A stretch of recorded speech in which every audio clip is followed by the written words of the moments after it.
Today we take up whistleblowers and ask what happens behind the scenes with corporations and whistleblowers. If you're a compliance professional, then Compliance Man is here to help you figure out what to focus on and how within your organization.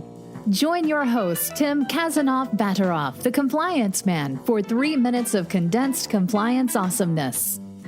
Hello, everyone, and welcome to a new season of Compliance Man. Yes, Compliance Man is back, and as always, I'm joined by my colleague, Tim Khasanov-Batirov, a compliance practitioner who focuses on compliance at international markets and has done so for 20 years.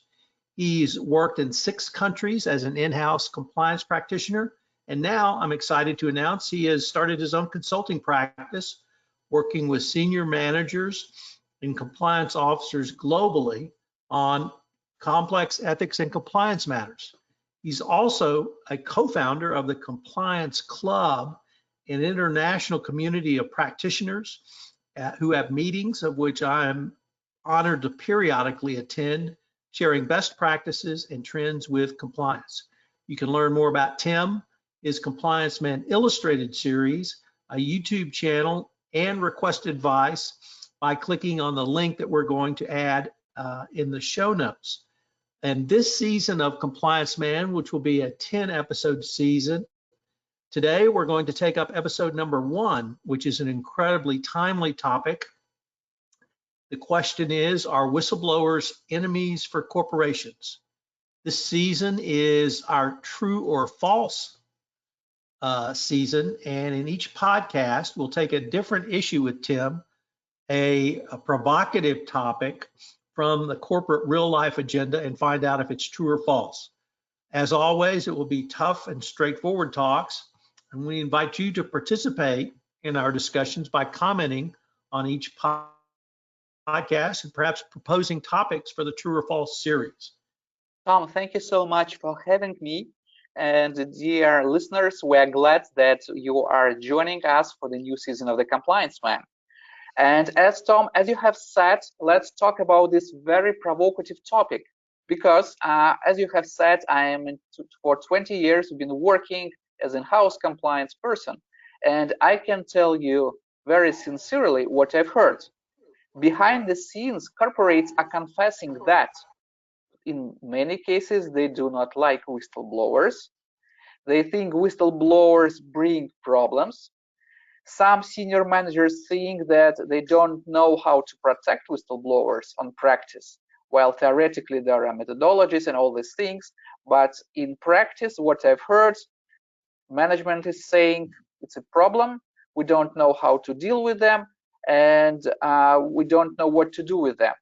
So, Tom, it looks that whistleblowers are considered to be enemies for the corporations.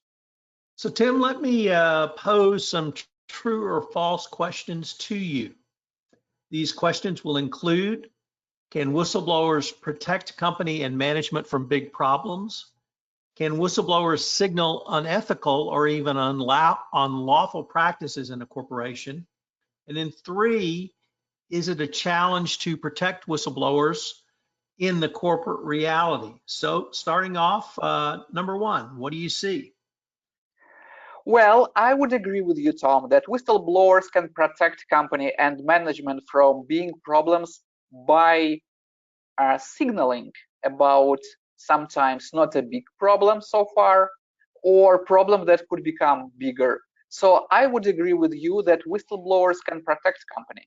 Tim, next, I would like to ask you once again, true or false, are these needed to protect businesses, let me start over, protect companies from actions that might be harmful to the business? That's also true, Tom. What about one of the biggest arguments we hear in the corporate world, that if a whistleblower informs a regulator about a company's misconduct, that could be a sign of hostile enemy behavior from the whistleblower himself? That's something what we need to discuss, Tom, because as you correctly have said, any approach from the whistleblower of the regulator is very often a cause for a problem for the company. So this type of activities of whistleblowers, of course, are not appreciated by the corporations because they approach regulators and then we'll have problems as a companies. However, this is a tricky question. So what do you think, Tom? Is it true or false that approach from the whistleblower of the regulator brings use to the company, bring good to the company, or it's not true, it's always a bad thing and it's always a problem? So true or false? Is it a good thing when whistleblowers approach regulators? Tim, I think it's a good thing when whistleblowers approach regulators. And if I could explain my reasoning a little bit, number one, the value of companies is much greater when they do business ethically and in compliance with laws. If companies do business illegally, or the manner in which they conduct business, for instance, they engage in bribery and corruption, that can actually damage a company and certainly damage it in the long run, because once you pay a bribe, you may be stuck paying a bribe to get contracts going forward. Obviously, if you've paid a bribe to get a contract, it may mean your work is substandard and the company or your customer may not get the value that they are paying for. And the third thing is, Tim, and this is what I really like your opinion on, because of your experience in working in countries outside of the United States, most employees do not want to work for a company that engages in illegal conduct. They want to feel like their employer is ethical and that they're doing business in the right way, and they don't want to be associated with really unethical or even illegal conduct. And so for that reason, I think whistleblowers can actually improve employee morale. What would be your opinion of that as well? I agree with you, Tom. What I have seen that people really want to work in ethical companies. Nobody wants to work for mafia or any unethical corporations. That is why I agree with you that sometimes when whistleblowers approach regulators, that leads to big, good changes in the companies. As an in-house compliance officer, I believe that actions that companies need to undertake in order to cure the compliance failures, as for instance, implementation of corporate compliance programs, giving more resources to compliance functions, in the end of the day, enforce right culture and leads, as you have said, to sustainability from the strategic point of view. So, however, as I have said, it is painful, lengthy, and expensive process. So that is something that we should also admit. Still, I agree with you that the practice shows that companies become more competitive and efficient having a strong compliance cultures. So we have these examples in the emerging markets when after the DOJ investigations, companies became more ethical, they became more attractive for foreign investors, they have stronger culture, they have the better governance. So I agree with you that sometimes, or probably frankly always, when whistleblower approach the regulator, it leads to good and positive changes in the corporate cultures of the companies that DOJ has been investigating. So while it's still a painful process for, of course, for corporations, as a result, I think they get a good fruits. Tim, I'd now like to turn to the topic of protection of whistleblowers. In the United States, there are some whistleblowers that are protected by law. We had a new law come into effect on January 1 of 2021 that gave more protections to whistleblowers.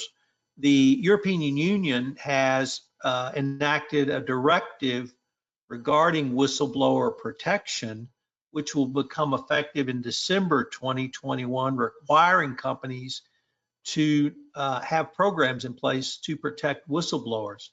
So I think there are countries and there are companies that understand the need to have whistleblower protections. I think that that is important, but the question I wish to pose to you is, where you practice now in the Ukraine and but literally across Asia, do you see companies struggling with how to protect whistleblowers and indeed even seeing the need to protect them? That's a good question, Tom. I believe it depends on the maturity of the internal control culture in the specific company. In some companies, they just have started these speak up processes. In these cases, they are not adjusted. They don't know what to do. They feel afraid as a management to get all these claims. They don't know how to protect whistleblowers. So for them, being in the very beginning of the road, it is still a challenge. However, for big corporations that have been practicing handling of whistleblower claims for already many years, they feel that it is a good thing. They can improve their governance. They can understand where they have problems. They can cure problems. And moreover, in the fields or in particular countries where the international corporation is present, local managers understand that in case if they start doing something not in a very good way, this will be something that will be a claim or concern communicated through the whistleblower line.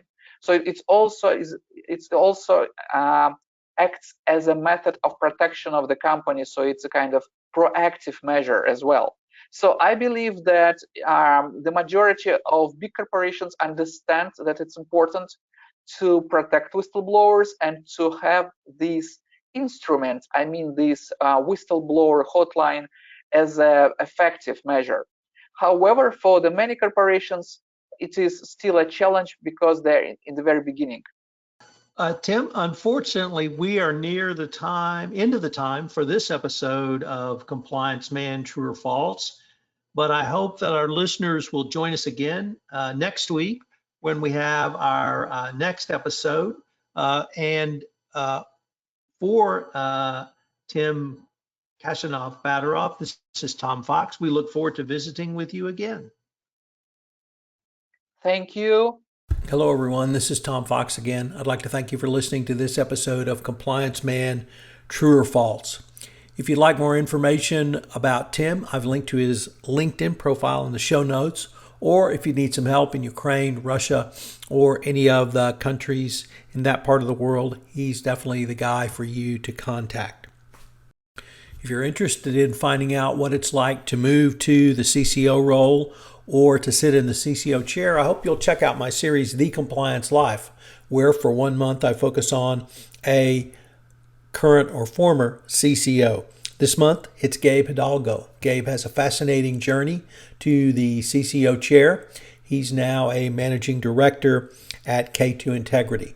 So check out The Compliance Life in the month of June, featuring Gabe Hidalgo. Compliance Man is a special production of the Compliance Podcast Network.